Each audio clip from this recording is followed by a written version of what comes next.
Superhero Stuff You Should Know is part of the Greenlit Podcast Network. Hey, this is Ben from Superhero Stuff You Should Know, and I have an important announcement for you guys. At the end of every single episode of Superhero Stuff You Should Know, you might hear us shout out to our fans, one of whom is Matt Herring, who was one of the original Superhouse fans. He's always given us his support, and now it's time that we support him. We've just recently found out that Matt has been diagnosed with stage 4 colon cancer. And as a cancer survivor myself, I know personally that there's a lot of emotional and financial strain that comes into that. His wife, Kelly, has set up a GoFundMe account at gofundme.com/f/Matthew-kicks-cancer039s-butt. And hopefully you can help reduce the financial strain to that, as well as some of the emotional strain that comes with that. Again, that's gofundme.com/f/Matthew-kicks-cancer039s-butt. Matt Herring was the first, I guess you could say, true Superhouse fan. We were Superhouse at that time. You know, the first fan of this podcast and what we do here, and has always supported us, talked about us, and he's from a town close to where I'm from, and so we share that as well, and just a huge superhero fan, and, you know, nerd like the rest of us, and now he's going through that, and if you could donate just at least any amount of money to that link that Ben just said, that would be truly appreciated. Just hang in there, Matt. You'll beat this thing soon. I'm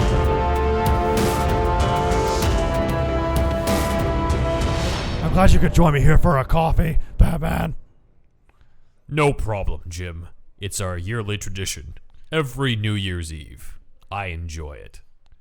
Yes, a nice black coffee. What do you usually get black coffee as well, or what? Yes, no sugar. I don't do sugar. No cream either? No. Dairy doesn't work well with my system. Yeah, I start to fart a lot myself. So, I was wondering, do you think the criminals are sort of getting used to us doing this every year? I mean, I noticed there's kind of a crime spike on New Year's Eve, and I don't think that's just people being drunk. Crime spike? What are you talking about? Well, we've done a little bit of analytics at GPD, and we've noticed that there's all kinds of crime that happens on New Year's Eve, the exact time that we're having coffee. I think they know. I mean, you're sitting here with the suit on. You ordered your coffee with the suit on. You're drinking it right now, suit on. And it's not exactly a secret. They see it. They know. This is like the 5th year in a row or some shit. They're gonna figure it out. Some of them aren't that smart, but they figure it's not that hard. What do you think I should do, Jim? Just go without our coffee every year? Oh, hold on there now. I'm not saying that. I'm just saying maybe we should meet somewhere else. I'm going to assume this other place we are thinking of meeting will also have coffee. Of course. How can we not have a cup of joe? We got to start off the year that way. Are you kidding me? Yes, I'm already on my 3rd cup. If I don't have fucking jitters by the time I get to GPD, I don't think I can function well. So, I know, I smell what you're stepping in there, buddy. If coffee were a drug, I'd be busting every Starbucks. If coffee were a drug, it would be illegal. But look at us just drinking, sipping away. Yes, Batman and Gordon would never do illegal drugs. Perfectly legal cup of joe right here.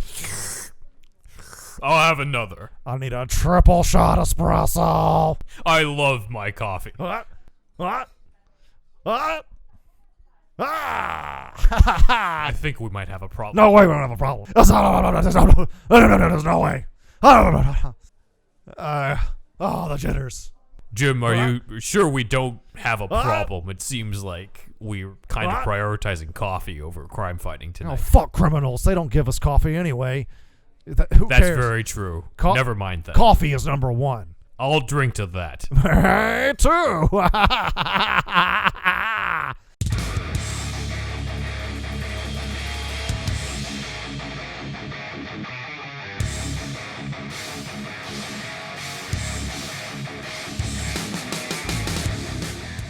Happy New Year, and welcome to Superhero Stuff You Should Know, a SuperHouse podcast. We are once again your hosts. I'm Ben. And I'm Andrew, everybody. How's it going? Wonder Woman, y'all. Starting it off the new year with a bang, I must say. Indeed, yes. It's also, one in the interest, because we've been doing a lot of 80th anniversary stuff, 2021 is the 80th anniversary of Wonder Woman as well. So God, I felt like it was just the 75th. Just 5 years ago, Ben. Yep, indeed. But yes, Wonder Woman 1984 has been out. This is going over to you guys in the first episode of the new year. And true to the DCEU form, it's been very divisive in terms of people's opinions. When will it not be divisive, man? That's what kills me. I wish. Wonder Woman 1 wasn't divisive. Not that much. No, it wasn't. It wasn't at all. I think that was the most, if anything, I think that's the most universally loved DC movie out of this extended universe so far. Aquaman and Shazam had decent reviews, but I think that was more on the side of just like, it's okay. But then I think most other stuff has been kind of like this, where a lot of people have different opinions on them. Some love it, some hate it, some just think it's okay. I'll go into our polls that I put on our social media. Okay. But I thought real quick, we're not usually a review podcast, but we do have our own opinions on this movie, and we'll be going into our usual deep dive into the different comic book connections and behind the scenes anecdotes and Easter eggs and comparisons to the comics and all that stuff as well. But just to start things off, we might as well go into opinions on this movie. And Andrew knows that I personally have sort of held off from offline discussions of this until this recording. I know Andrew's opinion, but for the benefit of the listener, why don't you go ahead, Andrew, and start things off? It was tough, because how can I say this? Like, as I started to unpack it, I found especially one item that I wasn't happy about. I don't know why. I think, how much can we get into this? Just reveal the whole thing? Yeah, so I'm sure as you guys are listening, this is a very spoiler-filled episode. Yeah. This one and our next one that we'll do in this. So if you haven't watched the movie, go to HBO Max, watch the movie, then come back. This is your spoiler alert. Yes, for sure. Okay, so we're about to really get into it. Okay, so you've been warned a couple times. Okay, I'm gonna really get into it then. So Wonder Woman rapes somebody in this movie. It's just not. There's way no to other. Start things off. There's no other way to put it. I think I missed it a little bit at first, and I think a lot of people have. I've talked to a few people about it now, and I think they miss it because you're not exactly sure how the magic is working, but they shoot themselves in the foot because there's the scene where they're in the Steve Trevor's talking in the mirror, and he says, well, this guy about, he's talking about like the body that he's in, and so it makes it seem like Steve Trevor knows it, and more importantly, Diana knows it. So the movie goes out of its way to rape this random guy, and take over his house and his clothes. Taking over somebody's house is one thing, but this is rape. Over his life and his body, and endanger it for a majority of the runtime. You know what? I actually let a lot of that slide if they didn't have the rape part in it. Like this is like, imagine it, like you said, like imagine if the roles were reversed or the genders were reversed there, it wouldn't have seen the light of day. But I think people aren't super they're not super sensitive to woman on male rape, and it's obviously something that deals with magic and stuff, so it's a little bit harder to read. But if it wasn't for that part, I wouldn't really have a problem too much with it, to be honest with you. Like, I know there's a lot wrong with it, and I can honestly forgive a lot. When we get into the Man of Steel eps, you're going to see my forgiveness quite a bit, actually, even though I made fun of it a lot. Yes. But, Zod's about to kill the whole planet, so a little neck snap there is like, I almost forgive it, really, but with this is a random stranger that is in an unconscious body. And I again, by the way, this is not a review episode. We will get to info stuff. We used to do review episodes before, and they went nowhere. So We even did one on the first Wonder Woman. We did one on the first Wonder Woman. Go into the backlog. Sometime this year we'll do a deep dive on that one, since I feel like we need to do that. If we're going to do it for this one, we should do it for the first one. Right. So, we will get to the infotainment part in a minute. We'll just get this out of the way. But it's like the hero for young girls, to identify with, and like hopefully they won't even notice it, especially if they're pretty young. But it was bad. This is a movie that deals with Zeus. It's got magic in it. It's got a fucking lasso of truth. Magic all up and down Wonder Woman. Zeus is real in this movie, in a sense. They don't show him, but you know what I mean? Right. Greek mythology is real in this universe. So you could have had the magic just make him appear out of thin air in the party. Why do we need him to inhabit somebody's body? It's just so dumb to me. Right. To go all the way to do that, to show that. It's so easily avoided. This problem is so easily avoided. But it's just, they didn't avoid it. I don't know. They're just missing some sort of like emotional intelligence or something, man. I don't know what it is. Like the whole Martha thing and all that. Like, how do you miss this? It's just so... Okay, other than the rape stuff. I was thinking more general thoughts. I didn't expect us to start with this off the bat, but it's definitely a big point. It's definitely a huge point. I just can't get over it, Ben. Like, as soon as it clicked in my head, like, I think I had just forgiveness mode.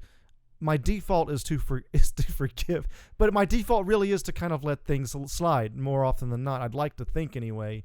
So I think I was kind of letting that slide, and maybe in the back of my mind, I thought it might have been an error too egregious that I couldn't believe that they would have made. So I just didn't believe they made it. But then once I processed it more, it's like, they did make this egregious fatal 404 error. Like, the system crashed, dude. Like, this is bad. Right. My problems before that were just... Maxwell Lord's great, actually. I think his power's cool. Sleazy 80s businessman. I like that. Wish powers, that's cool. That's like nobody else has done that, It's generally something more physical or something. So I thought that was awesome. And that's one of the reasons why I really liked it at first. People don't like Wonder Woman losing her powers, and people don't like heroes losing their powers, but I thought, you know what? It's cool, whatever. I can forgive that too. It's fine. Something almost not forgivable, but not rape level, of course, is just... And again, we're two dudes talking about this, so please, women, comment below if you don't mind about all this, if we mess anything up. But like, the Wonder Woman should say something about womanhood. It should be existential about women, I think, in a way. And I think the animated one from like 2003 or whatever the fuck, actually, at least from what I remember, it's been years, but it kind of delves into that. I think it was written by Gail Simone too, at least in part. Yep. It should just like... should be a little bit more of that. And so connected to that is Cheetah. Cheetah should have been more central. Honestly, as much as I love Maxwell Lord, Pedro Pascal did a great job at what he, I think he's great. And Kristen Wiig was great. It should have been about them, more focused. Like Athena Finger was telling us, like, we have too many villains in there. There's only 2 villains in this, so that's pretty good. And there's the MacGuffin affects everybody. The MacGuffin being that stone, the Dream Stone or whatever it was. So I like that. I think that particular part is good writing. That throws everybody into motion. Boom, that MacGuffin is making shit happen. Like, thought that was real good. How does Cheetah become a cheetah? Like everything's explained in this one little thing. So honestly, that's good, I think. But Cheetah stuff should have been more developed, and it should have just been like a drama between them and like.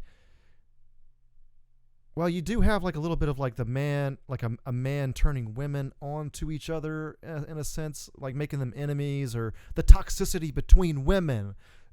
talk about that or something, like something was just not expounded upon as much there was as something that could have been said with the relationship between Diana and Barbara, but it was shortchanged. It was underdeveloped. And then I swear I'm done in a second. I swear. I let it out of my system. But thanks for letting me go first. This is again a trivial thing. If this was the biggest problem in the movie, it would have been great. But the fight at the end with Cheetah is just a bit short. Like, you really want, it's just her Joker. You want them to duke it out, pretty fucking hardcore. I want to see scratches on Wonder Woman's face that aren't healing that quickly because she's just that powerful. I want to see that almost Flash-like speed of her. You know what I mean? Yep. I want to see Wonder Woman grab that bitch and fly up and do a mega suplex. Wham! You know what I mean? Dude. It also earned that fight. Yeah. That being a big emotional thing. Otherwise, it's just going to be CG Kristen Wiig fighting against Gal Gadot for a little bit. Yeah. Which is kind of what it was. It's, that whole thing just wasn't done well, man. It just, and then we're getting minor and minor as we go. Right. The last thing I think is just the armor. People have talked about that. Yeah, it probably should have done more. The wing should have done more. It should have meant more. There's also they set it up with the backstory of what's her name, Asteria. She is supposed to seemingly a symbol of self-sacrifice. I put this on when I think I'm ready to fucking go out. I'm dying in this armor. You know, that's kind of how it was set up to me. So with I love when Linda Carter being back and they made her the OG queen. But if that original Asteria didn't actually commit self-sacrifice, sacrifice herself, I think it changes the meaning of that armor a little bit. It does, yeah. She kind of just Dark Knight Rises it and faked her death and went off in Italy to toast some espresso to Michael Caine. Yeah, exactly. And then the and then the Cheetah comes back as well, and it's just I hate it when they die. They only get one movie. I mean, I get it, but just I was hoping she wouldn't, and I was glad she didn't. Something that could have been better there. It's a little bit bloated in the middle too, and I don't really care about them not using that much 80s music. I'm trying to bring up all these elements people thought were bad, but for me, we had Stranger Things. We've had a million 80s throwbacks, dating, for me anyway, dating back to The Wedding Singer in the late 90s, 80s. It was fine. I don't mind that. It's just, I'm not even sure if it needed to be in the 80s, to be honest. It didn't need to be in the 80s either. There wasn't really anything specific to the 80s that it needed to be in, and you could have easily done all of that in 2020 time. Just take away all the different 80s stuff, all the stuff that they were dealing with thematically is still relevant. I personally don't like it a whole lot when a superhero genre in particular is period piece. Like the X-Men stuff. Marvel X-Men's my favorite Marvel thing. And all the X-Men movies to this, a lot of them anyway have been in the past, and I mean they've been good, but I just would rather them be. But at least now, in those instances, some of those things made sense. Wonder Woman, World War One. Of course you can't do a World War One story in 2017. It has to be when that happened. And then if you're going to do the young first class of X-Men, obviously it's going to have to take place sometime in the past for Magneto to be that young, especially because he's a known concentration camp survivor. Right. But here it's why did this need to be the 80s? Why did we have to go there? What was it about the 80s that some people, when they first announced the title, thought maybe that was going to be a play on the whole 1984 thing, or it's maybe it's the year, but it's also playing. Maybe it's playing around with George Orwell stuff, and plus Maxwell Lord is tied into the OMAC project in the comics, which is where they basically do surveillance around the world. So that would have been an interesting thematic tie-in, but that's not in here at all because it's not about the OMAC project. There's no OMACs. It's about this, as our former co-host Wolfie described it, the Dick Rock. is in this. I don't know. I didn't really see it as being looking like a dick. Maybe that's his problem. But I didn't. But Wolfie pointed that out, and I thought that was hilarious. That's funny. I mean, I don't know, man. I can, I'd like we obviously like a good superhero fun movie, even with their flaws, but when you have like this basically rape thing in it, I can't really officially give it a thumbs up. Really, if this was like a Sin City, or we're supposed to show like the seedy side of nature, and it wasn't a hero character, but play up that aspect, like acknowledge that. Don't just be like, oh, ha ha, like they look at how much fun we're having. They're totally tone deaf to it, which is amazing to me. I cannot believe it. The first time, my first run-in with rape. No, I'm just kidding. That's shock humor, but. My first run-in with how people can't recognize rape on screen was with Game of Thrones, where you haven't seen it, right? I've seen the first season. Seen the first season. Oh, so you know what I'm talking about, probably. So I think I know what you're talking about. You're talking about Jason Momoa and Emilia Clarke. Yeah. Drogo and Daenerys. So it seems like a lot of people didn't really recognize their first night together as rape, but it totally is in the show. And the screenwriters, or the producers, the people everybody hates now, D&D, they always call them now, they confirmed it's supposed to be rape. They're trying to amp it up. In the book, apparently, I haven't read the book, but the chapter ends with her saying yes. So George R. R. Martin is very clear about it being not rape in the book. So, but they changed it. They changed it for the show. Okay. And, in that scene, she's crying while being disrobed. I thought it was obvious. Yeah. It's pretty uncomfortable. Yeah. Yeah. It's like, dude, I'm not the wokest guy in the world. I've probably said a lot of bullshit on this podcast through the years. I'm sure it's still better than what a lot of people would say, but yeah. I'm not saying I'm fucking Mother Teresa, or people, I'm not saying I'm like super pure hearted or whatever, but these kind of things, like, I think it should be easily noticed. More easily noticed than they are. I'm kind of surprised they're not. I mean, with this movie, it definitely is. We've got articles on this aspect. We've got people on Twitter talking about it. Like, it might have been something lost, but the thing about this movie is, with the HBO Max release, suddenly it's like it's not just a new release movie in theaters anymore. It's also home release as well. So people are tweeting during it, just like they would with any sort of theatrical thing. You got Patty Jenkins' director's commentaries, basically her Twitter feed. Like she's just really, going off, huh? It's a fascinating time to be in right now, where it's like it's both new and home. Like it just made it a lot easier to prepare this episode, simply because I could actually rewatch shit. I couldn't do that with Birds of Prey. Oh, right. I couldn't go back and be like, oh yeah, what was that part again? Like, I can actually directly quote and have the subtitles on just to make sure that I got the lines right. If I wanted to quote the movie. I couldn't do that before. So it's quite a time that we're in for me to be able to do that. But it also means that the discourse about this has completely changed. People are outraged about different things. People are saying as an anti-Arab sentiment too, because there's that. And frankly, since neither of us are Arab, I don't really want to touch that. That's the thing. I was going to say something along those lines. Like, that's why I didn't bring it up initially.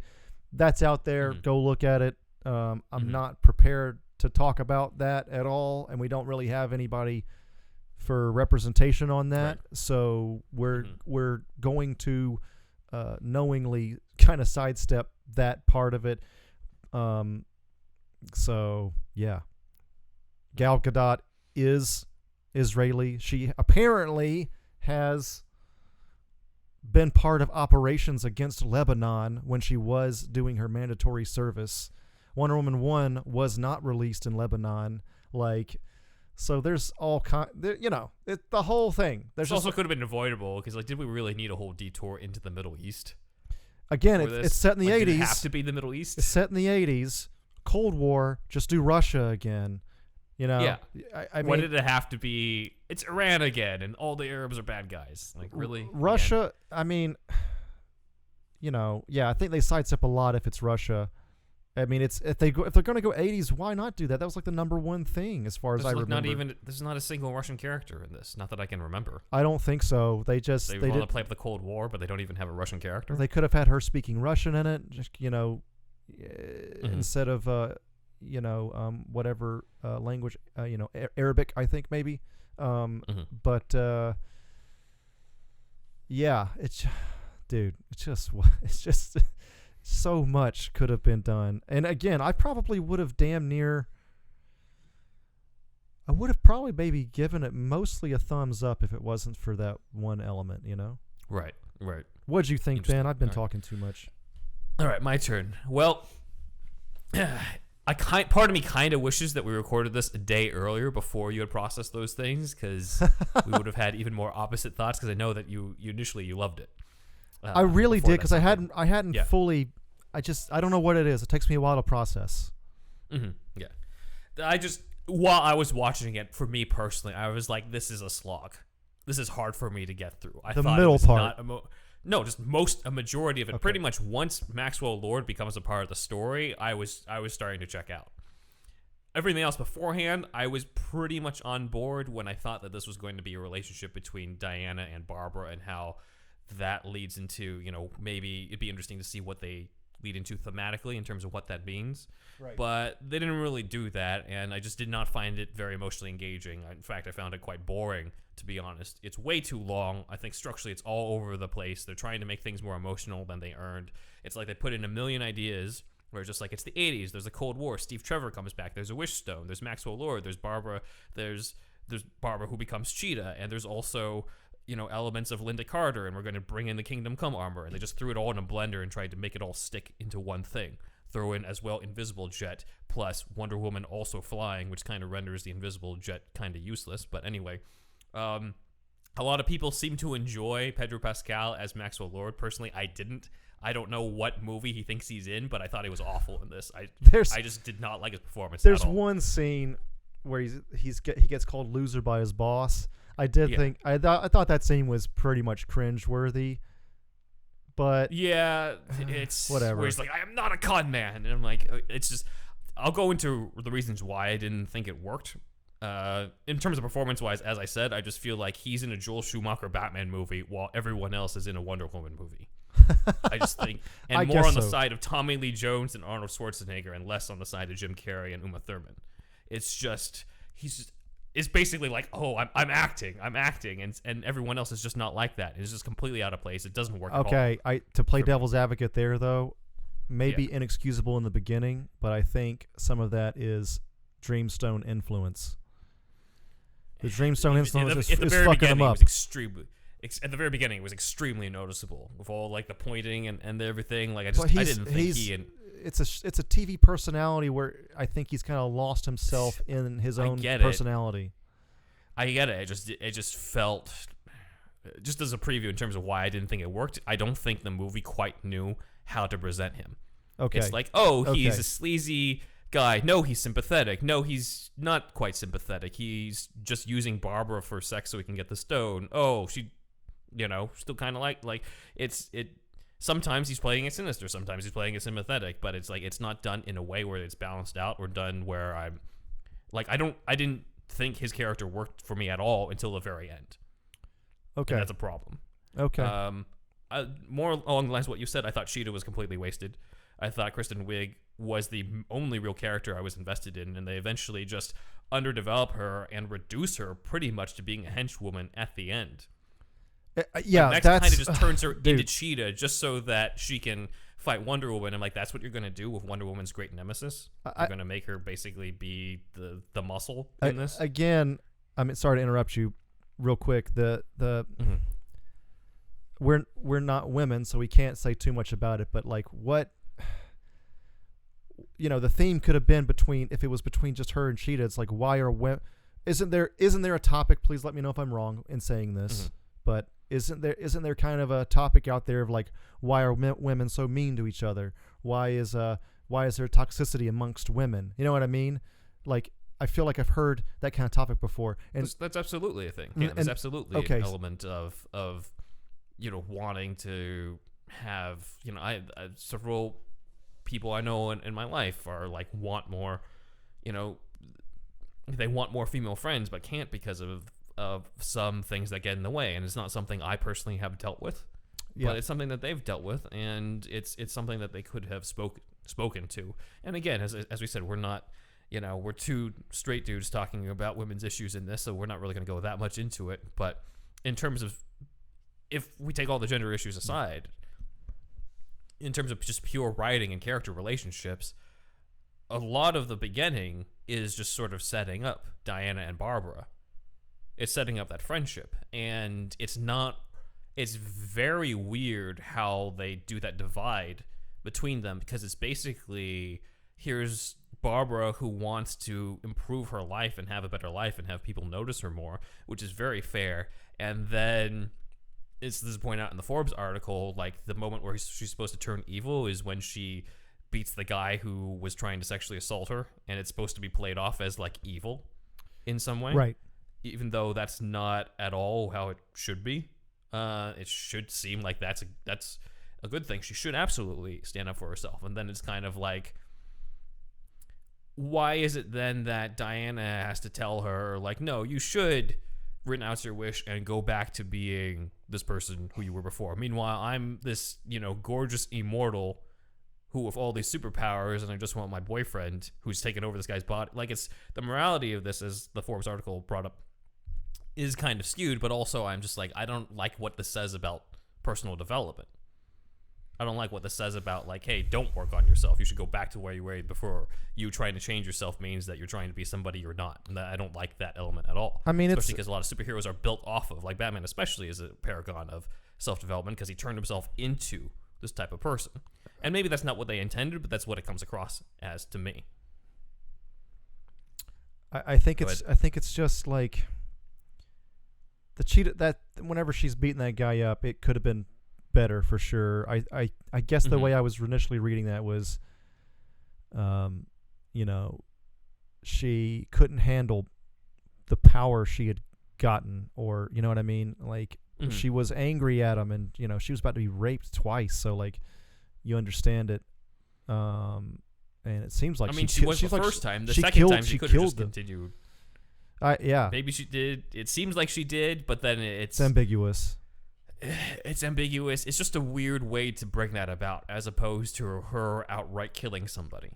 Where it's, and maybe that was the whole point, was that like you should have just done what Diana did and knock him down and just go off. But I'm not sure. It's weirdly played, where I'm just like, I'm not sure what they're trying to say. They're trying to say about I think it's as simple as they're trying to show that she handles her powers differently. I think that's all that is.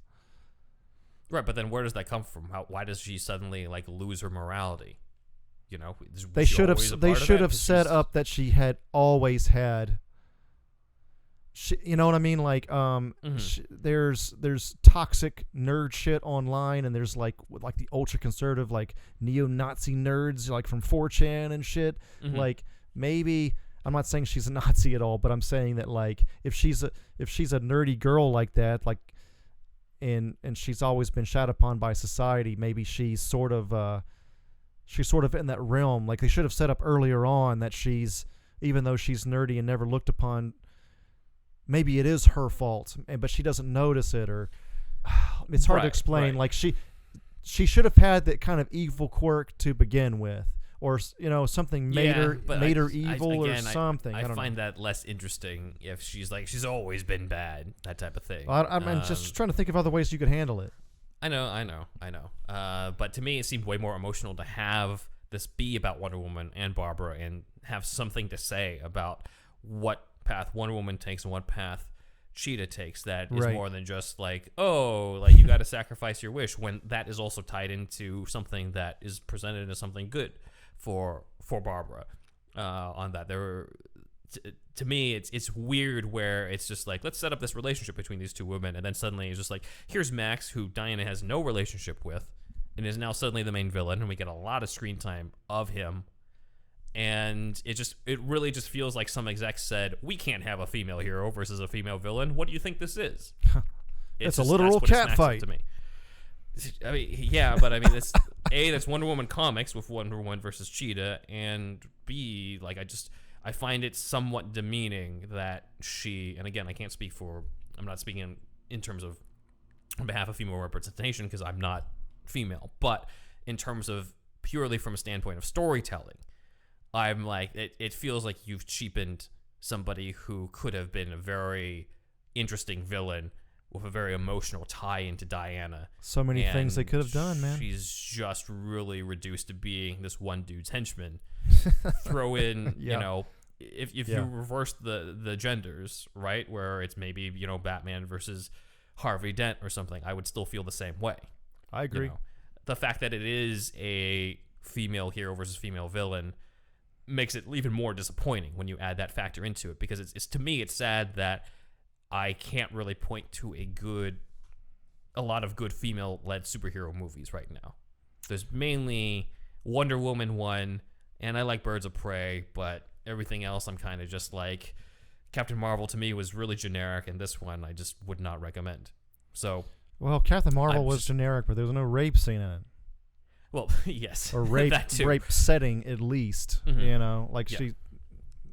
You know, unless they just slept in the overall, same bed yeah. and didn't have sex. You know, like, it's just Yeah, not... and I didn't even touch that part. I think you covered that well enough, though. I don't really have anything else more to add than what you already said on that. But it's still like, why is this so sloppily plotted? Like, why is this not thought through about at all in terms of thinking about what you're trying to do or what you're trying to say on that? Like, why did that have to be an element? You even hired an extra actor for that.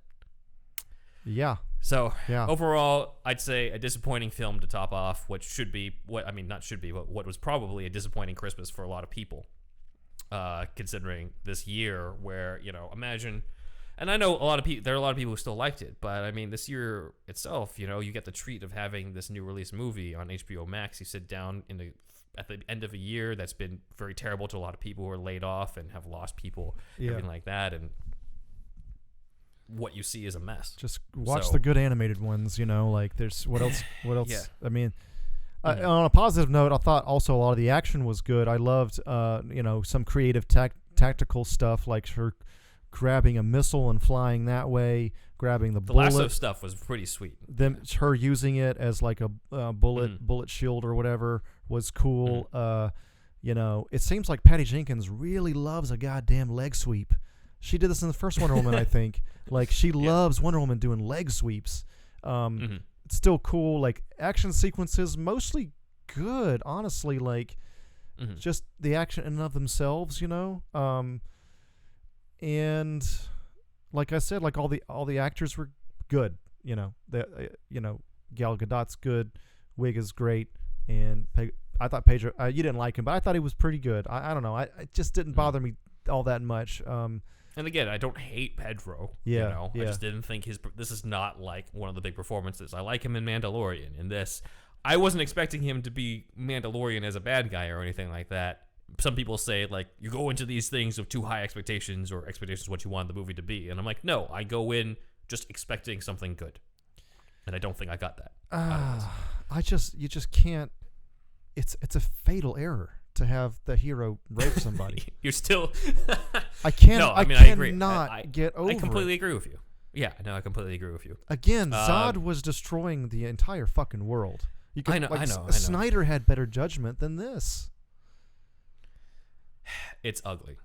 That's all I can say about that, Yeah. that element. It's ugly and completely unnecessary, which is why it makes it such a shame. And again, we love the first movie.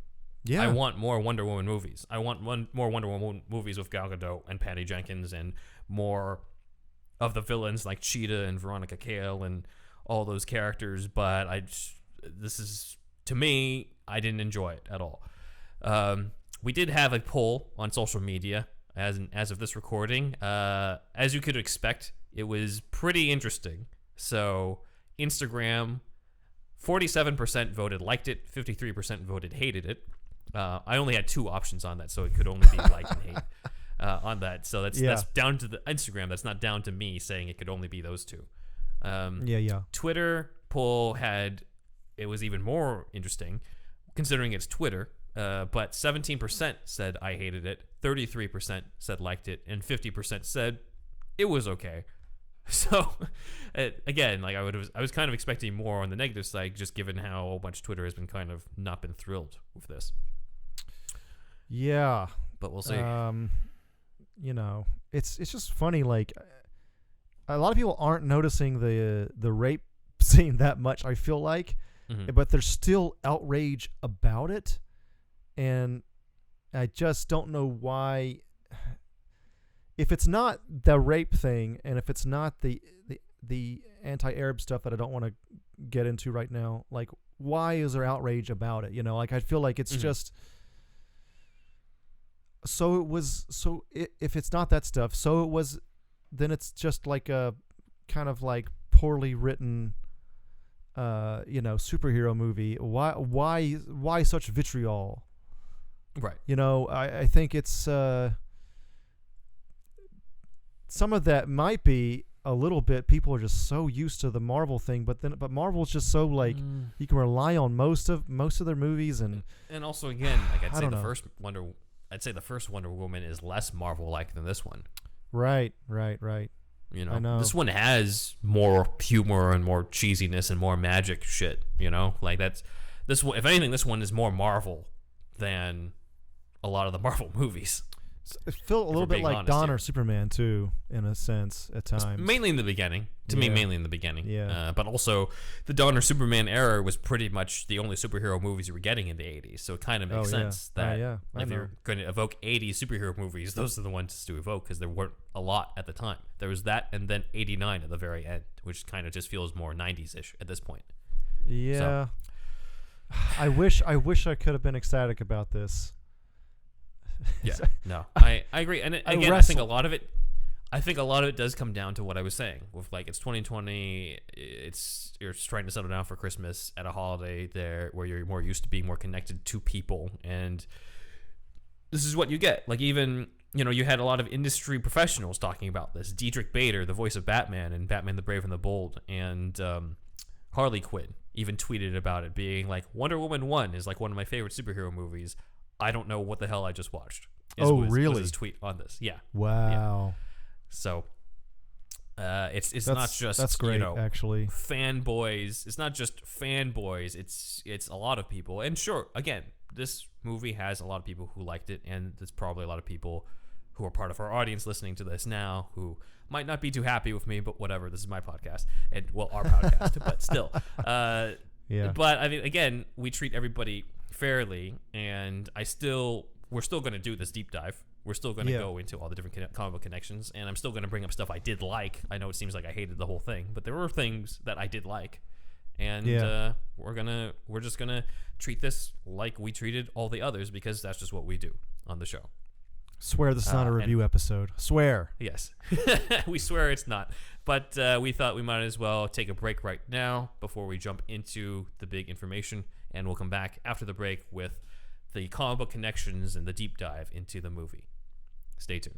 Spaceships, magic swords, intergalactic empires, dead gods, and creatures from beyond the moon. What mad universe could contain all these fantastic visions? What Mad Universe is a bi-weekly podcast delving into the misty origins of sci-fi and fantasy, pop culture and genre tropes. Take a cosmic trip on What Mad Universe Podcast on the Greenlit Podcast Network.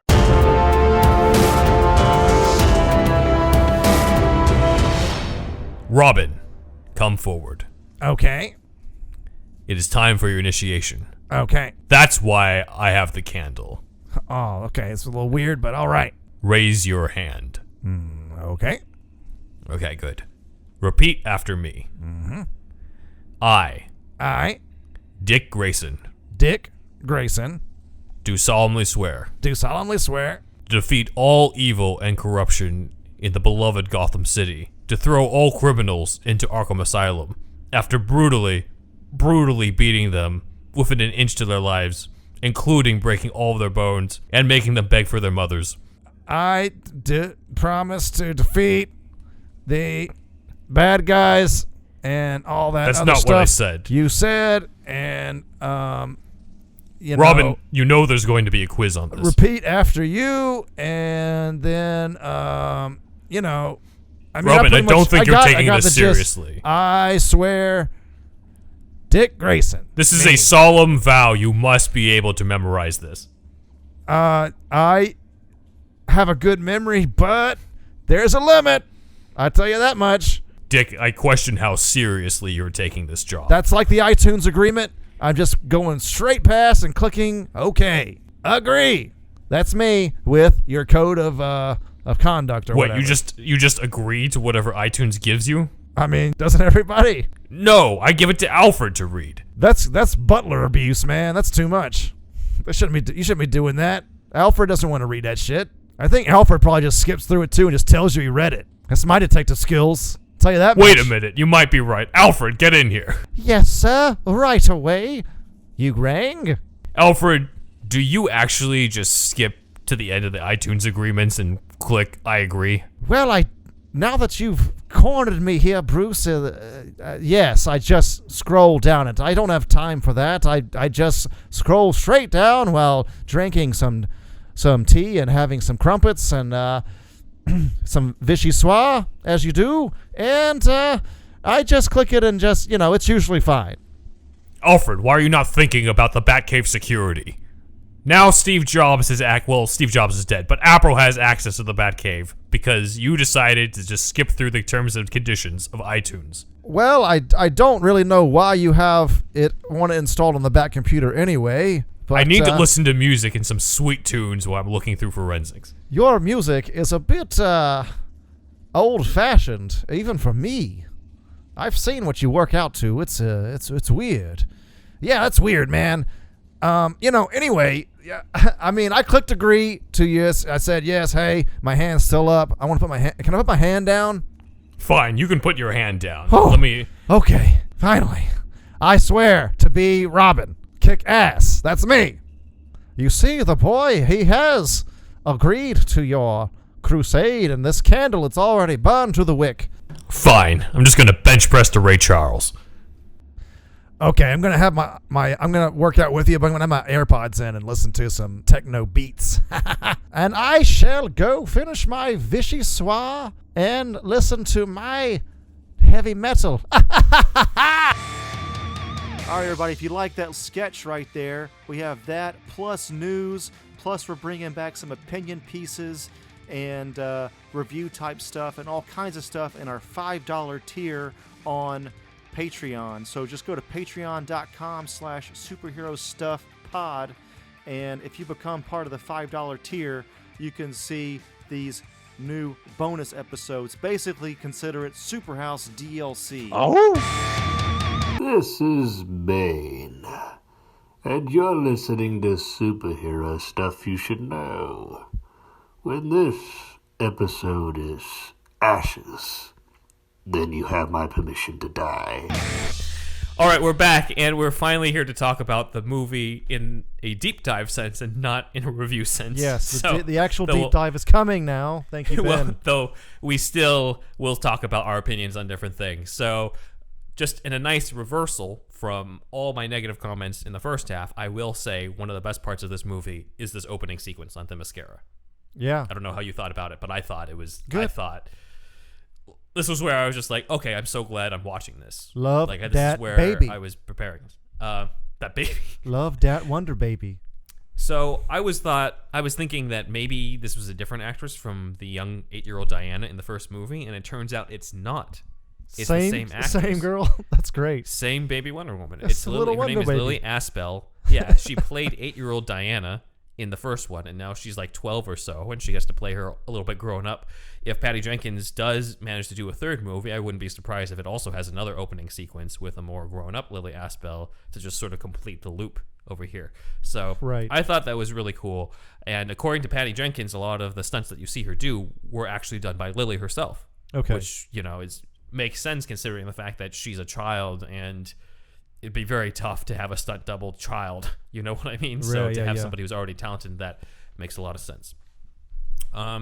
Comic book connection wise, this Themyscira competition part is actually inspired by Wonder Woman's first story in All-Star Comics number 8, where there was a sort of Olympic competition among the Amazonians on Themyscira. There was a different context for it, but when I first saw this aspect in the trailer, this was the first thing I immediately thought of. It's like, oh, that's right from the original story. Oh shit. In that story, Steve Trevor arrives on the island, and part of the plot was that the Amazonians did a competition to determine who was the best warrior to join Steve Trevor and leave the island and help the fight and things like that. And obviously, that didn't happen in the movie, so it seems like they're trying to still do a version of that here. Okay. Just with a new context. In the comic, Diana actually disguises herself in a mask so that she can compete and beat out all the other fighters before she reveals herself to her mom and wins the competition. Okay. So very different from what actually happens here. I've seen some critiques on, was this even necessary to have this really huge, expensive sequence in Themyscira, because it doesn't really tie in that much plot-wise with everything else. I don't think it does it? Not really.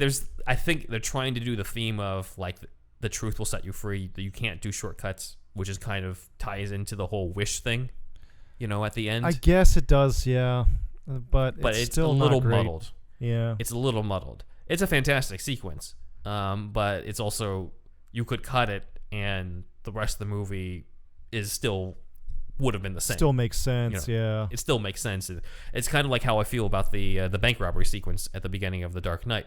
It's a fantastic sequence. If you cut it, you don't really lose anything story-wise on that. You already kind of know the Joker's going to be hitting, up the different mobs and stuff to the people talking about it later. So apparently Warner Brothers wanted Patty Jenkins to either cut that sequence or the mall sequence. They said this movie has two different openings. You have to cut one of them. Right. And they basically Patty Jenkins fought back against that, and we got both sequences. So personally, I think that the Themyscira one is a lot better than the mall one, but at least we got something. It being in the mall, it does seem like we got an weird. extended cut. They just, like 80s. I know, like, especially since like the last Stranger Things, like there's such an association with the mall and 80s, and I know that's when mall became kind of like prime time for everybody, but they're putting like priceless artifacts in some antique shop in a mall. It's just, I don't know, maybe it kind of flies under the radar that way, but it just they just chose the mall for, I don't know. It just feels like nostalgia. She just kind of swooped into a Stranger Things like setting because that's what people associate with the 80s, which again, I was like, I don't know why this had to be the 80s. It doesn't have to be at all. It doesn't have to be. Yeah. Even Captain Marvel being set in the 90s kind of made sense because it was supposed to take place way back then. But this one, I'm like, They have a more established like universe. Like right now, you have like that too. No real connected DCU anymore. So, again, there's just no real reason. Yeah. When we get to the year 1984, Pedro Pascal debuts in Max Lord's infomercial, which was apparently done on his first day on set. Okay.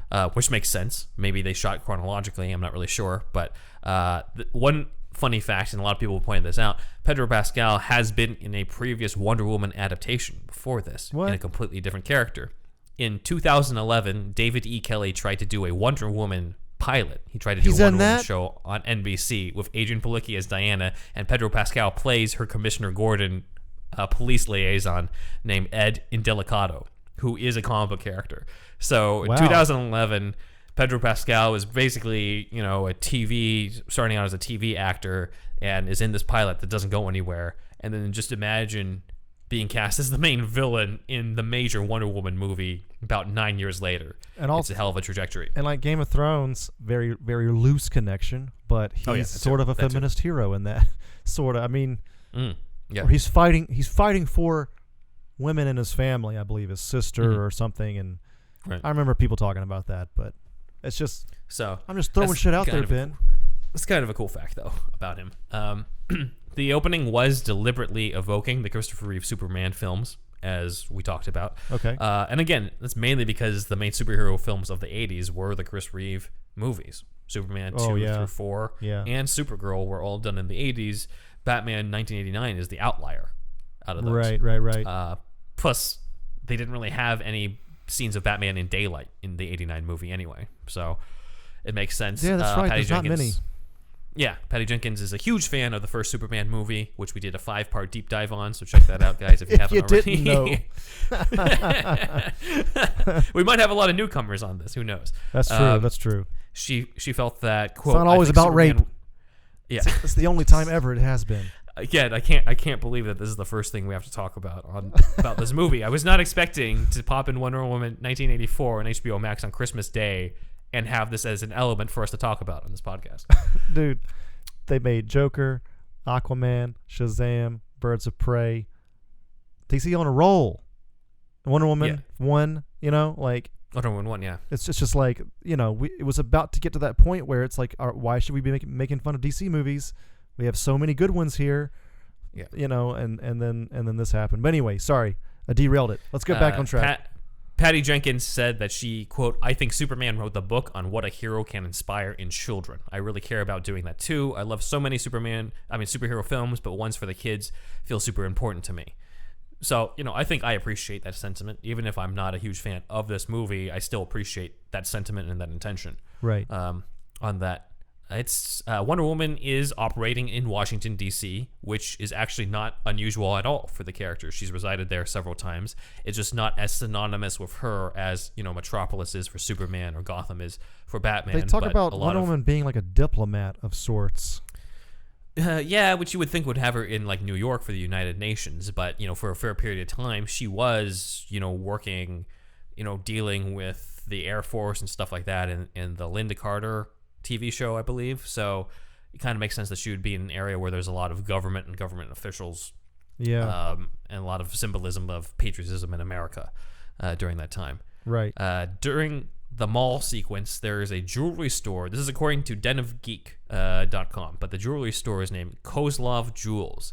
And apparently the name Kozlov is a character in a lot of the different comics. There was a Colonel Kozlov who fought Superman and Batman in 1970s, and he was sort of the military leader of a fictional country. But there's also a Kozlov who was the former boxing opponent to Wildcat. So it's the one Russian in this movie. Yeah, is the name of the jewelry store. So connection. One of the sort of sweet moments, I think, of the mall thing. I think the best part of the mall sequence is almost has nothing to do with the action, but is the little girl in the glasses who just looks at. Yeah. Like, she puts the wonder in Wonder Woman in terms of how she sees her and sees basically this powerful female figure taking down these guys, and with the wows and everything, and she's an adorable little girl. Yeah, I have no problem with that. In the credits, she's identified as Courtney, as well as in the closed captions. But people on Twitter have connected her to a very similar-looking character in 2017 named Peony McGill, alias Star Blossom, created by Gail Simone and Colleen Doran, who showed up in Wonder Woman's 75th anniversary special in 2017. Her alias is Star Blossom because she has the ability to control plants. She's kind of like a good poison ivy. Okay. But she looks very similar to how Courtney looks like in the movie. So we'll see if that pays off. But keep in mind that since this is in the 80s, who knows how old that character is going to be if Wonder Woman 3 is in present day. So a little bit older than us. Well, yes, pretty much. Yeah. Wonder Woman disabling the cameras was pretty cool with her tiara. Yeah. And that's obviously a reference to the fact how in continuity Wonder Woman isn't supposed to be known or in the spotlight until her return through Batman v Superman, Dawn of Justice, and Justice League.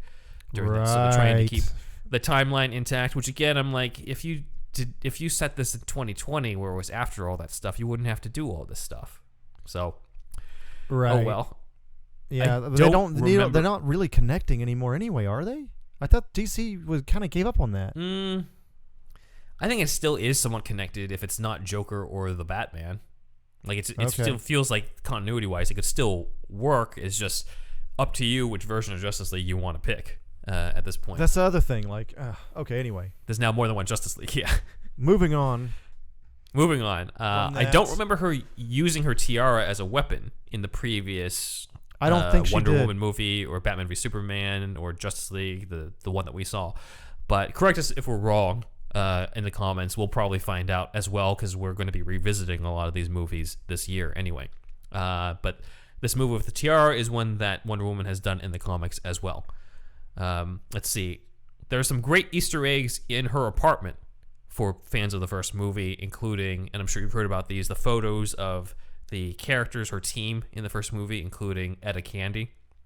Yeah. I mean, I don't know much about this, but I saw a little bit of that, yeah. Right. So Patty Jenkins brought up how this is meant to be her team from the first movie, but you can see them age and one by one are disappearing from the photos, leaving Diana all alone in the end. So that's conveyed there. There's also a shot of Wonder Woman in front of what looks like Trevor Ranch. And I was wondering if Diana had visited Steve's family, and Patty Jenkins confirmed this on Twitter. She said, quote, "When Diana moved to the U.S. and all her friends were now long gone, she went and visited Steve's family's ranch where he'd grown up. All she has left are those memories." Okay. So pretty bittersweet. Again, very nice economic storytelling, I think, to use those to say, like, here's what's kind of happened during that time, and this is why Wonder Woman's in this current state of feeling lonely and having seen all her friends die over the past few years just from old age. You know, there's an aged up version of Etta Candy in a shot with Wonder Woman, and I'm pretty sure they CG aged up the actress Lucy Davis, who played Etta, in that. And she made a comment on that on Twitter that she's now going to use that as her online dating profile picture. So that's awesome. That's funny. But yeah. So again, this is all the stuff I'm covering is when I was completely with this movie. I'm like, this seems cool. I'm enjoying this. Let's see how they set things up. So one of the next elements they set up is Kristen Wiig as Barbara and Minerva. And her appearance is kind of, to be fair, you know, it was stuff that we knew before going in, but people have started criticizing this trope of, and including our one of our big fans who we shout out to every time, Matt Herring. Yes, has brought that up. He hated that the most, I feel like. Yeah, sort of the klutzy genius in the glasses who, you know, just, you know, once the glasses come off, they become all sexy, but also like a supervillain type of thing. And that's a trope that we've seen with, you know, Jim Carrey's Edward Nygma in Batman Forever. I mean, even before that, it was Michelle Pfeiffer as Catwoman. Then Uma Thurman in Batman and Robin. We also got that with Guy Pearce's Aldrich Killian in Iron Man 3. We got that with Jamie Foxx as Electro in The Amazing Spider-Man 2. And I think... Oh, that one was not good, man. I think there's an ad... Again, this is another thing where it's just like... Beforehand, it was a trope already when it was a dude, but when it's a female character, and again, not somebody who can speak for the female, you know, for female representation, because I lack a certain chromosome for that. But from my perspective, it seems like when you do that from a female character, you're now running into the standard trope of, oh, like, she's the nerdy girl nobody looks at because she's got glasses and a ponytail. And then once she takes the thing off and takes off the glasses, suddenly she's hot. And that's just not really how it works in reality. I'm going to play devil's advocate here a little bit. Yeah. Right. It's hard to do this without saying it in a movie and stuff, but I sort of can basically let that slide because there's something about, you know, sort of a pun, but like animal attraction. So yes, she's taken off her glasses and stuff, but there's also the way she's starting to carry herself differently as well, and maybe she's got stronger pheromones or something. You know what I mean? Like, it's not just like the makeover scene in the 90s.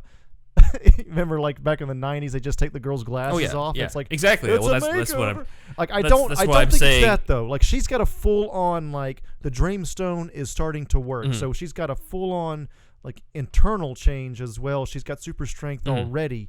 So I don't know. I'm just saying it's a form of that. It's a form of that teen thing. I can forgive so much, Ben. So much. And to me personally, it doesn't necessarily, it doesn't bother me the way it bothered Matt Herring or a lot of people on Twitter. If it bothers me from any standpoint, it's more from just an originality standpoint. And again, I can't, because I can't speak for the female population on that, but I feel like the reason why there might be more outrage about this is because of that, is because of the fact that that is already such a cliche for female characters and nerdy female characters being, you know, represented in that way, especially in this genre. She could have had, like, you know, something about God, it's hard for us to get away from this movie, but like they like something a little bit more like she obviously looks pretty good already, right? I mean, at least I think so. And maybe it's like she thinks she can't get a guy, but she can. She just, her self-esteem's so low, she doesn't notice other guys actually do like her or something. You know, there was something they could do. Right. And then I'm also hesitant about how much of that character should be about getting with a guy. Yeah, then it doesn't pass the Bechdel test, but it's a whole other deal. Just besides that, you know, like it's just, if we're talking again, like I don't want to seem like I'm speaking for everybody on this. We're gonna make this disclaimer for the whole episode. Yeah, right now. I know. We are not speaking for women. Please, we just don't have any women on the show hardly ever, which is bad. I know we should probably fix that.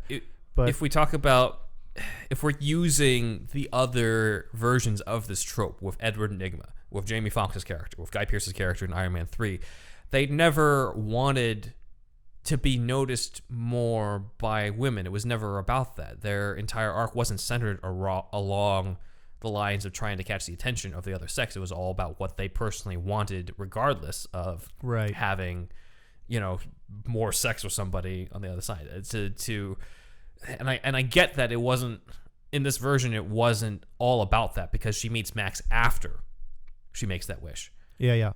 But so much of what she does after she makes that wish in meeting Max is sort of weirdly centered around Max. And as we'll talk about later, I just find that relationship between the two of them to be very weird and unclear, because it seems like they really like each other. Seems like he takes advantage of her to get that rock, but then it also seems like she completely forgives him for it, doesn't talk to him for like half the movie, doesn't seem to expect to talk to him for half the movie, then randomly shows up to save him at the White House. Again, it is not very clear what the relationship dynamic is supposed to be between these two, and I dislike. No, she wants to save him because she realizes that he is the stone. I think she gets told that so she's saving. Yes, she's saving him for her own. She wants to keep her power. Again, I understand that, but then there's also the element of like they knew each other, and it seemed like they were starting something in the beginning, and that completely just disappears. Yeah. Throughout it, and it's just weird to me that they would set that up so much and then not like do away with it in the first place. Could have been better. But anyway, back to the deep dive. I'm sorry to derail this all the time. Barbara is actually the third version of Cheetah in the comics. There are previous Cheetahs beforehand. So the previous ones are Priscilla Rich and her niece Deborah Domain, and there's even a male niece is Cheetah also a Cheetah. Yeah, her niece is also Cheetah. And there's even a male Cheetah who came out after Barbara named Sebastian Ballesteros. I think I pronounced that correctly. I read the first. I read Wonder Woman 6, in which she appears. Okay. The Priscilla Rich. The Priscilla Rich. You want to hear a little bit about this? Sure, yeah. This is a mini deep dive within the larger deep dive. Go ahead. Yeah. Just really quick. She like gets the costume from like a rug or something. Like it's just like, again, we're talking like 40s or something. It's just kind of bare bones compared to what you'd see today. So there's the way she gets the costume is kind of silly. In the first one, this is the first instance of her. She dressed up as Cheetah, and she's going to go kill Diana, and Diana's sleeping in full costume, of course. As she does. She's got a knife. Straight up just gonna murder her. And, you know, she walks up to her, and she's got the knife right next to her chest, and she's like, "Oh, that's too good for her," or something like that. And then she's like, I'll have to make her suffer first," or something like that. You know what I mean? We can't. Okay, why does she want to kill Wonder Woman? I can't remember exactly. Well, it's inferiority complex. That was the interesting thing. That's kind of written into the DNA of Cheetah. I have here some info on that too. So I want to read you. This is the beginning about Cheetah. Okay. Okay. There is nothing. This is the beginning. This is the beginning of the comic. In the old style comics, they had like a paragraph. You know what I'm talking about? Mm-hmm. So, there is nothing so dangerous in the whole world as the vicious hatred of a personal enemy, and there is no enemy so eager to inflict pain as a man or woman who feels himself your inferior. Wonder Woman unknowingly rouses the insatiable hatred of such a foe, the Cheetah. Relentlessly, this svelte siren, changing like Jekyll and Hyde from aristocratic beauty to modern Medusa, pursues the lovely Amazon maiden. No human, save Wonder Woman, beautiful as Aphrodite, wise as Athena, stronger than Hercules, and swifter than Mercury, would dare defy the mystifying Cheetah.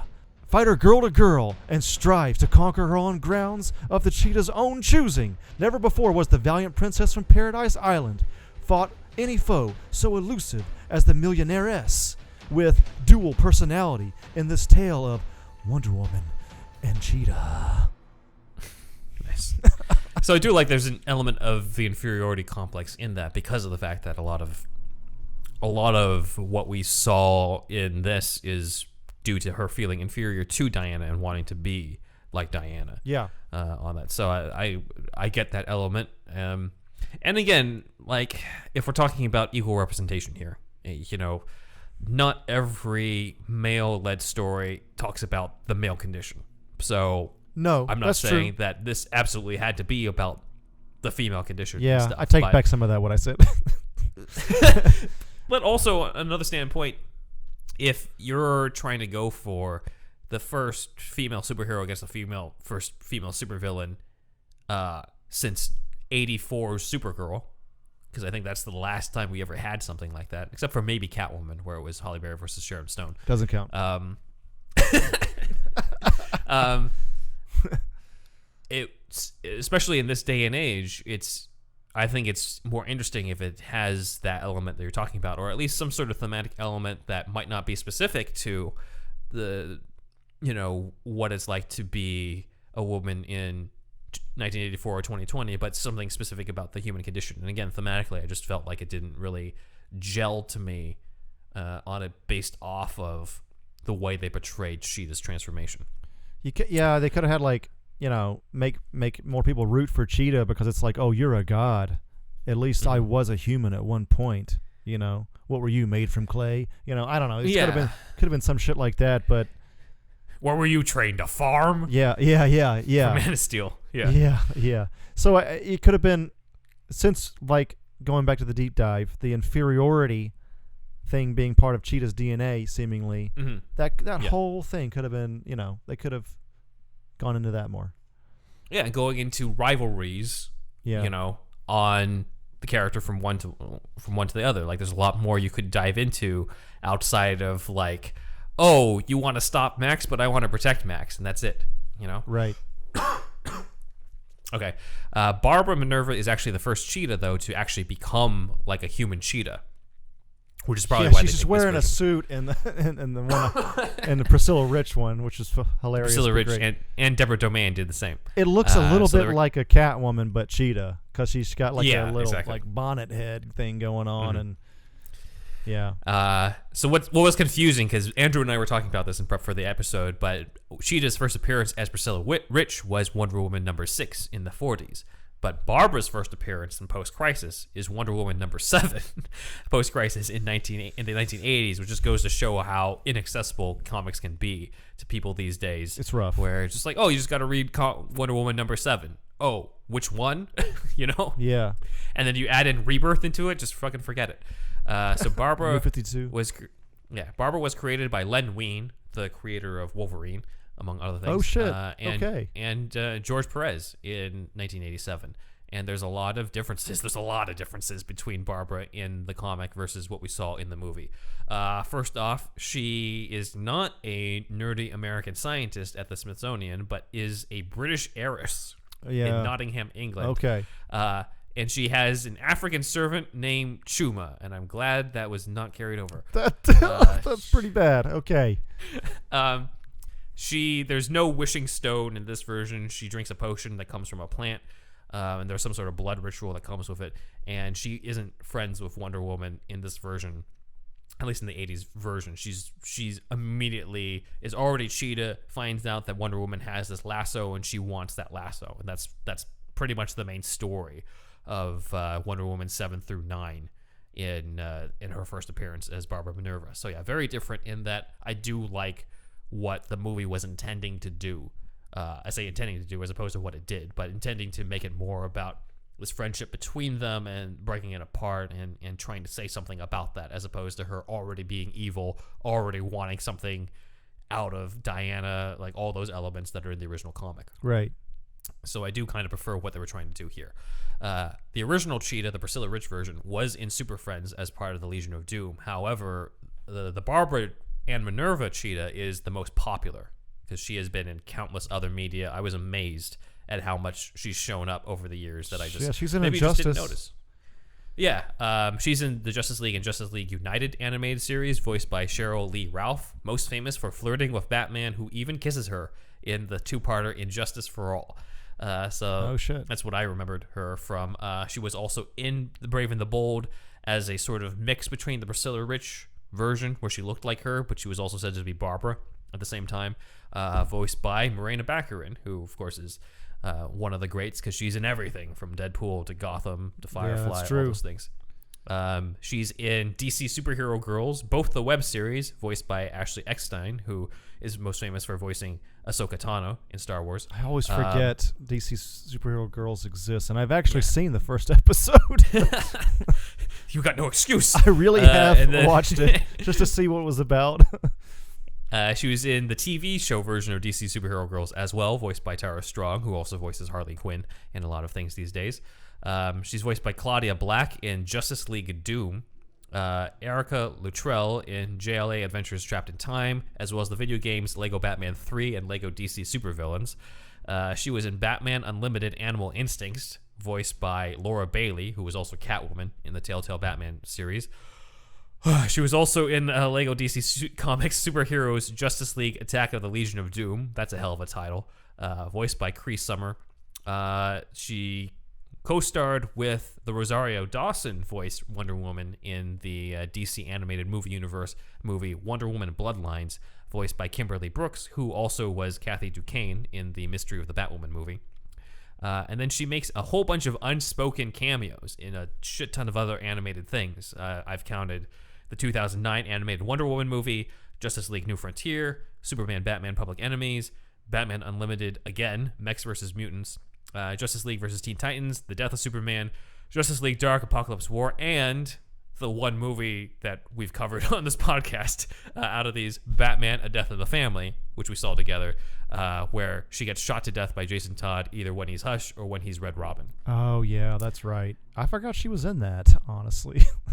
But the fact that she's in so much in Wonder Woman media and Justice League media, it just mystifies me that her character gets completely sidelined in this. Like, this could have been such a great debut. She's like her Joker, you know? That's what I was led to believe, you know? I mean, I've only seen her in a few other things, but I love... that's one of the things that's really great about comics is, like, everybody's got their Joker, in a sense, their top villain, you know, Lex Luthor, Sinestro, whatever. So it's cool that she has hers, and it's just... There must have been something that really worked in the comics. There must have been some... You know what I mean? Like, they put a bunch of bullshit out there for, like, 70, 80 years, and, like, some of these things stick, some don't. And that's one that definitely did. So there's just there's something about it. Maybe it's just the look. I don't know. I think there's also an element of, at the end of the day, Cheetah is still mortal. Yeah. You know? And it's sort of the whole mortal versus God dynamic that you also get with Lex Luthor and Superman, in that you kind of have somebody who can still hurt you even if they're not completely in your power set. Right. So it could be that as well. On that, again, I'm not 100% completely well-versed in the comics, and a lot of my feelings on the movie have less to do with whether it matched with the comics and more to do with whether or not they just did the relationship well or did the dynamic between them well. Obviously, Diana's Cheetah print heels are foreshadowing to Barbara becoming Cheetah. On this, which is okay, I think. Costume designer Lindy Hemming said that they originally were thinking of having Barbara wear some of the Cheetah type of clothes earlier on, but ended up just decided to saving it until the sequence where they're at the White House. So that's that's interesting. A little funny Easter egg is at one point Barbara visits the homeless guy Leon. And the book he's reading is the play Waiting for Godot, which of course is an in-joke because we have Gal Gadot Godot in the play is spelled Godot and can be. That's hilarious. People say that they're saying that they're waiting for God since it's Godot. But Gal Gadot spells it with an A, Gadot. But that's a deliberate in-joke that was pointed out on Twitter. That's pretty funny, though. That you can find on Patty Jenkins' Twitter feed. And then I think we'll end this deep dive for this week on the main villain, Maxwell Lord. So Maxwell Lord is also a comic book character. He was created by Keith Giffen, J.M. DeMatteis, and Kevin Maguire. Also debuted in 1987, like Barbara did. So it makes me kind of wonder, why wasn't this Wonder Woman 1987? But whatever. Yeah, should have been. He was originally a good guy, kind of, who starts up the Justice League International. And he helps fund them and is kind of sort of their manager and stuff, but then it turns out that he did that because he was under control by some other machine or whatever. It's complicated, but a lot of times he's gone between being good guy and bad guy. And I think the reason why he was chosen for this was because he and Wonder Woman have a big moment in the storyline crossover, the OMAC project. Yeah. So we'll get into that when we get closer to the ending of the movie. But let's see. Pedro Pascal said his performance was inspired by Michael Douglas as Gordon Gekko and Gene Hackman as Lex Luthor in the Superman movies. And like Hackman, Pedro shaved his mustache. Check out the deep dive on the Superman movie to find out the story behind that. Again, to me, I didn't find the performance or the character to work very much for me. He comes off already very sleazy and sinister. And then they're just like, wait, no, he's not sinister yet. He's sympathetic because he's got a kid. But then, he's still a weird creep who's not following through on his investors' contributions and hits on Barbara just so he can use her and get the stone. Is he a sleazy rich dude? Is he a dude who had humble beginnings?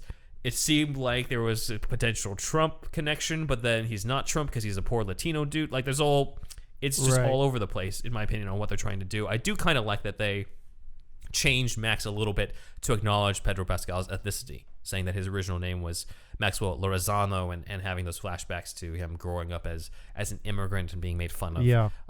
And all TV that. personality name. That's fine. Perfect sense. I think that was great. It's just, to me, when he shows up at the museum and meets Barbara, that's when the movie just starts falling apart for me.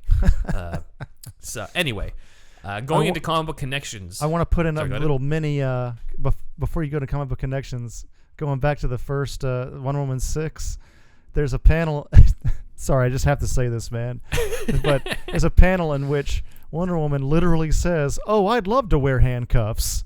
And I'm looking at it right now. She's putting on a show, like a Houdini type of show, but still she's bound, we'll get into this later probably, but William Moulton Marston, and his wife and their mistress, or whatever word you want to use for that, in their polyamorous relationship, known to probably like BDSM, and Wonder Woman's always in these situations in these early comics, and this is no exception. She's like chained up in the beginning and trying to get out of it, and it's just, I was like, I think it goes beyond bondage subtext and more text. Yeah, it's not subtext anymore. It's it's crazy how what you call it, I guess you could say progressive they were in the fucking 20s.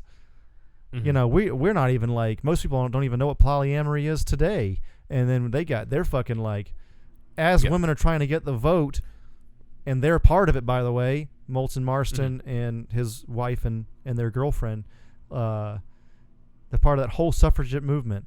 But they, polyamory and all that. It's just, I find that part really fascinating too. We'll probably get to that later on. But anyway. Yeah, probably in our own deep dives on Wonder Woman.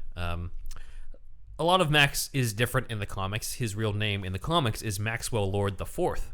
His father, Maxwell Lord III, was actually kind of similar to the version we see, not of the dad, but to Pedro Pascal's character, is as a man who really cares about his son and wanting his son to be proud of him and his image. And Maxwell Lord III discovered his company had been selling carcinogenic products that potentially killed people, and he decided to commit suicide rather than bear with the shame.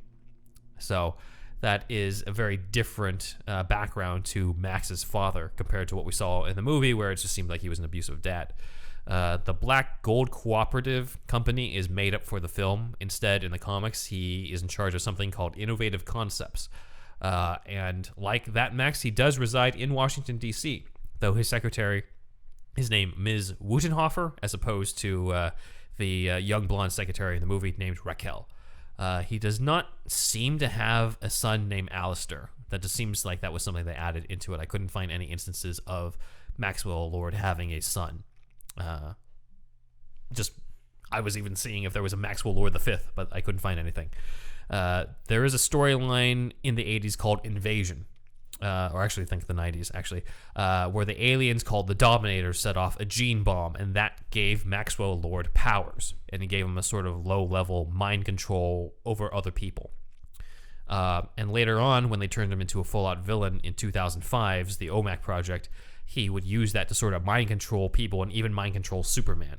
But the side effect is that it causes his nose to bleed, which is what we saw in the movie, where like his ears bleeding, his nose bleeding when he confronts the president, all those sorts of things. So interestingly enough, I think that their version on Max was probably a little bit more along the lines to the early 80s version of Maxwell Lord, as opposed to the one in the OMAC Project, which felt like the whole reason why they were making him a major villain in this Wonder Woman movie in the first place, as opposed to having him in a Justice League movie. Right.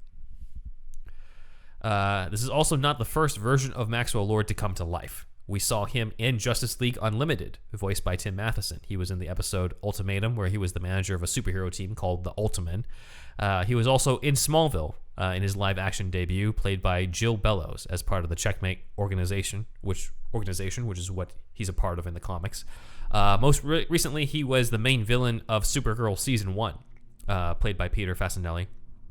And then most notoriously, he was going to be the main villain of George Miller's Justice League Mortal. Oh my God, where he was to that's be right. Played, yeah, he was to be played by Jay Baruchel, and was partially adapting the OMAC Project storyline, which again is sort of the main reason probably why he was considered, or he became the villain for this movie. So that's sort of a lot of the comic book background to Maxwell Lord. So far, what do you think, Andrew, in terms of the deep dive? In terms of how they adapted the stuff. Like we've said so many times, it could have been a lot better. You know, like Cheetah being, working at the Smithsonian, and along with Diana, that can work. I feel like her being like a millionairess, as it says in Wonder Woman 6, might not have worked for this movie unless they changed a lot more. But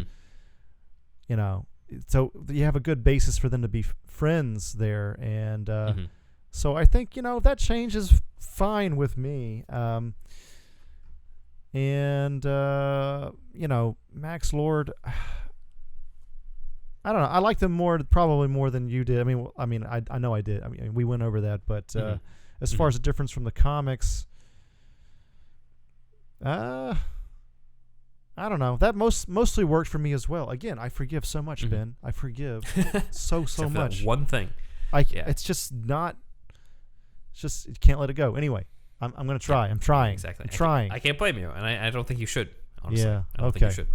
I think that they did an admirable job, at least trying to make Barbara connected more to Wonder Woman. Again, wish that it was a little different, but that's what they ended up with. I just feel like there's a movie in here, and I was listening to Fat Man Beyond with Kevin Smith and Mark Bernardin. And are they saying similar shit to us? Sorry, pretty much the same? Kind of. Bernardin pitches his rewrite on it, and it fixes so many other things. I gotta listen to this shit. I gotta listen. It fixes the whole Steve Trevor coming back into somebody else's body, which they talk about a lot. Him and Kevin Smith. Thank you, Mark Bernardin. Just not that, I feel like we were way more serious than they were, ironically enough, on that. And then basically Bernardin pitches a version of this that ticks all the boxes I was talking about, where Cheetah is the main villain, and it's about what does this mean thematically for, what do they represent thematically, Diana and Barbara, as well as even go ahead, even gives Linda Carter a bigger role too. in Boom, his baby. in his pitch. So check that out, because I personally, for me, when I saw that cameo, I was like, well, now I'm instantly if she's been alive this whole time, now I'm picturing an instantly better movie with Linda Carter having more of a role than just like randomly saving somebody in the post-credit scene. But whatever. That's, check out Fat Man Beyond for that rewrite. But obviously, we are not done with Wonder Woman 1984. Again, even though I didn't personally care for it, I will give it its due in terms of covering things that I liked about it, as well as other elements. So next episode, we will be going into Steve Trevor, as we talked about, but also the Invisible Jet. We'll be going into the Golden Wing armor, where that comes from, and the ending and how that compares to how Wonder Woman confronted Maxwell Lord in the original comics in the OMAC project. So stay tuned for that. We're usually, and I believe, not so serious, but the way it started out, everybody, it was just, I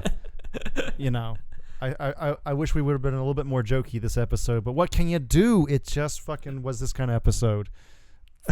For the subject matter we were given. And again, I think a lot of it is just because it's the holidays, and it's a very disappointing holidays for a lot of people given this time.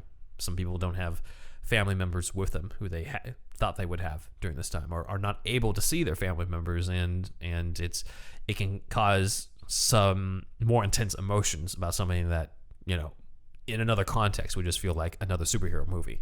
So I think that's probably what it is. But we will dive more into it, as well as some of the other things that we liked and all the different comic book connections, and that is superhero stuff you should know.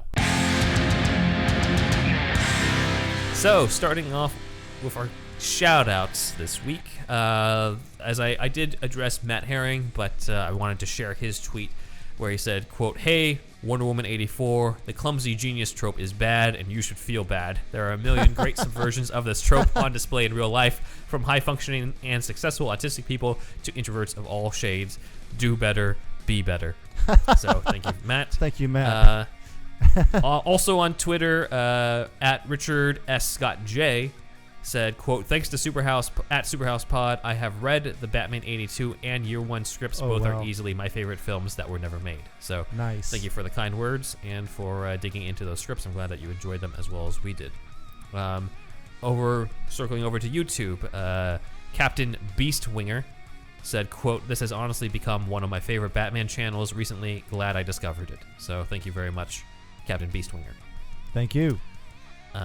And then another comment from Sparkageddon318 says, quote, "I love listening to y'all's script deep dive. I love listening to this more than watching the movies, man." Wow, DC that needs is to a hire, compliment. Yeah, that is, yeah.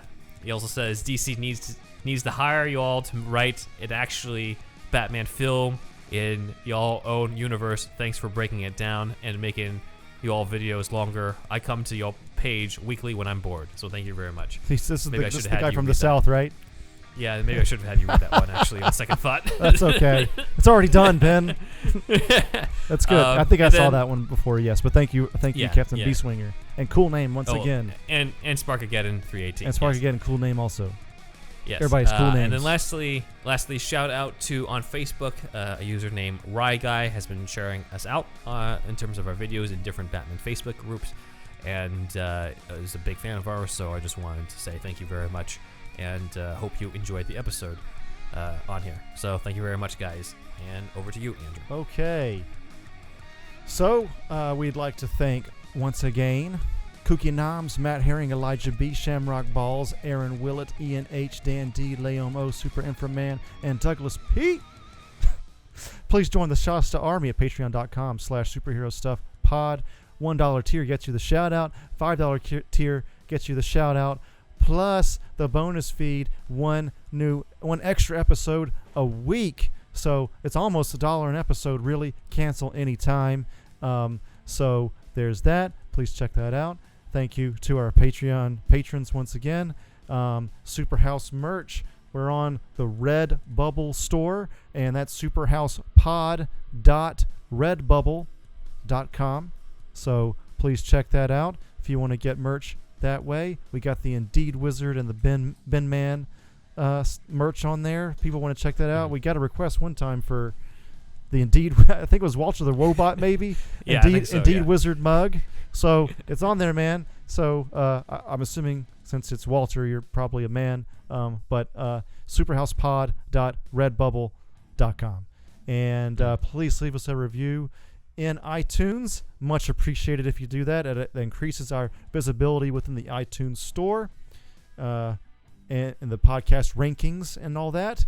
And please take out your phone if you haven't already and use your voice recorder app. It's already there. You probably didn't even know it existed.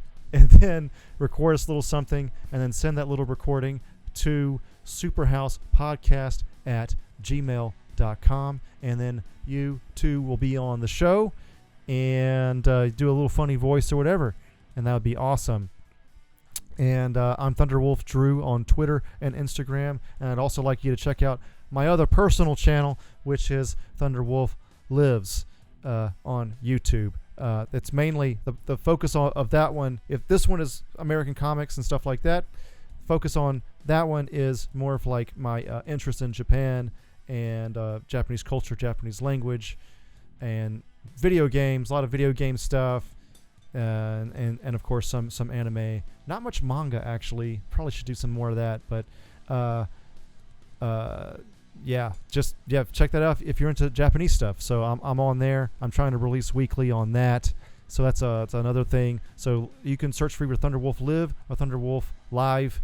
Both will be fine. And if you're just listening to the podcast audio-wise, that's awesome. But if you want to see our like Joe Rogan style YouTube video of the exact same episode on YouTube, just search lovely faces. Our lovely faces. Trying to update the webcams. Just check out, superhero stuff you should know on YouTube. And I think that's it from me, Ben. You can follow me on Instagram at BenJuanWriter, as well as follow the podcast on Instagram at SuperHeroStuffPod. You can also follow us on Twitter at SuperHousePod. On top of that, outside of that, again, thank you very much, guys, for your support. 2020 was a very trying time for everybody, I know, but we're very hopeful that 2021 we can continue to provide the same entertainment for you guys, the same deep dives, the same information, and we'll continue to do that regardless of how we feel about the movies, as we covered here in Wonder Woman 1984. So next week, as we said, we'll be covering a lot of potentially the rest of the movie. If not, there might be a part 3 to this, but we knew definitely there was going to be at least 2 parts to this series. So I'm looking forward to diving into more. The review is over. And we'll just do the back to deep dives. So, so yeah, that's it. Signing off. Ben signing off.